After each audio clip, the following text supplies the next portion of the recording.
Humanity today believes that happiness can be engineered through science and technology. We cure diseases, connect across continents in seconds, and even speak of colonizing Mars.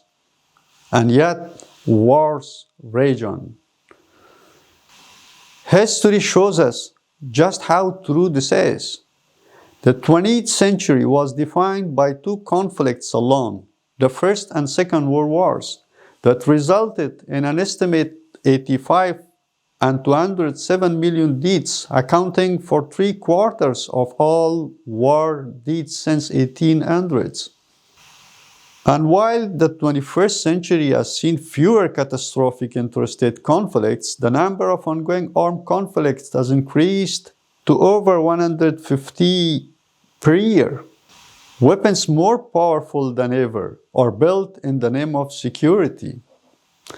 The most advanced nations spend up to 1/4 of their revenues on instructions of distraction. So I ask, if progress has brought us to the brink of annihilation with the flip of a switch, then what is it we are truly seeking? My name is Arash Nemat. I was born in Kabul, a city that has known both the fragrance of learning and the smoke of suffering. In 2004, I ranked first in Afghanistan National University entrance exam and entered the Faculty of Medicine at Kabul Medical University. While still a student, I was interested with directing an educational center in Kabul. By grace, the institution not only became a home of knowledge, but also a source of hope and a way of life for thousands. It taught me something. Education is not measured by certificates on a wall, but by the light it plants in a society. From Kabul, my journey carried me to China, where I got a professional master's degree of cardiology at Southern Medical University, and later to Sweden, to Karolinska Institutet for PhD, one of the 10 leading medical universities of the world and 5th in Europe. Along the way, I published over 50 scientific articles in the most prestigious and highly impactful journals. But let me be honest, none of these achievements answered the question I began with. Why does progress so often fail to bring peace? Yes, science has given us vaccines, surgeries, and even the ability to communicate instantly with a device in our pocket. But the same science has given us chemical weapons, nuclear bombs, and drones that strike from invisible skies. History offers proof.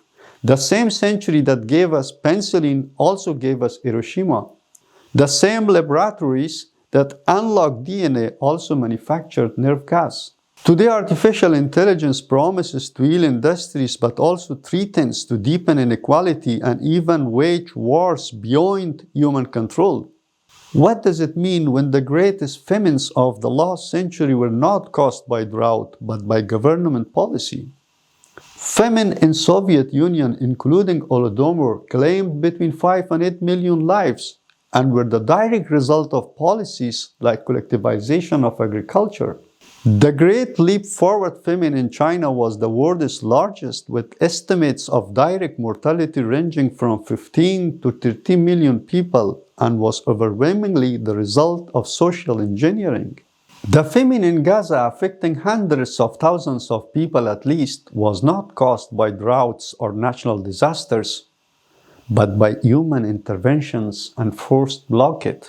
Behind the famines, modern history has been scarred by systematic genocides and political repression.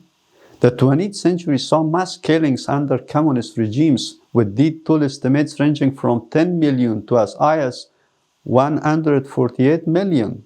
The 21st century has also seen a terrifying evolution in these tactics, from Rohingya genocide, which has displaced over 1 million people, to the persecution of Uyghur minority in China, which has been found to include policies like forced sterilization. This shows us that the threat to humanity is not diminishing, but simply changing its form. As Rumi once wrote, knowledge that takes you not beyond yourself, is far worse than ignorance. We chase knowledge without asking. Knowledge for what? Progress for whom? When nations believed that industrial strength alone was salvation, they entered World War I, called the war to end all wars. Yet within a generation, the world plunged into an even greater war. The arms race of the Cold War devoured the wealth of nations, leaving poverty and hunger behind. Even now, some of the most advanced societies report records level of depression, loneliness, and suicide. It seems we have learned how to make a living, but not how to make a life. As Saadi wrote in the 13th century, human beings are members of one another, created from the same essence. If one limb is afflicted with pain, the others cannot rest.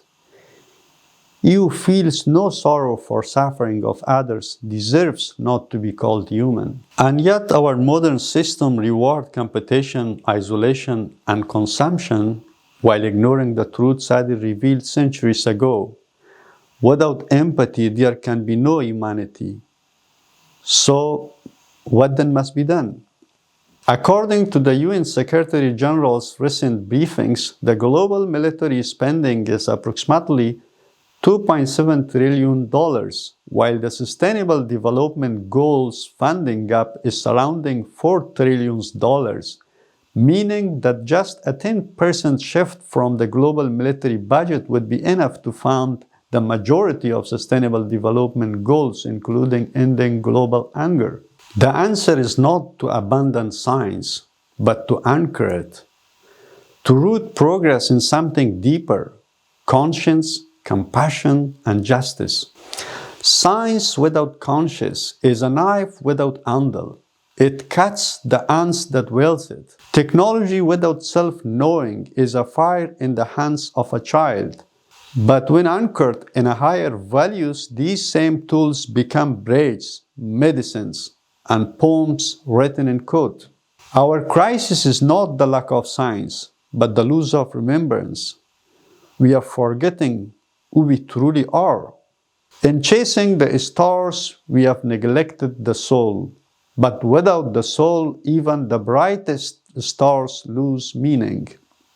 Every culture, every civilization has spoken of a higher calling, whether they called the Creator, the Source, or simply the voice of conscience. It is that origin we must return to. Principle is simple. Progress must walk hand in hand with wisdom. And so the responsibility rests with you, the youth, the thinkers, and the dreamers of today.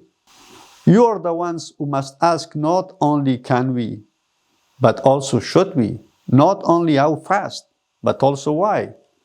Read deeply, question briefly.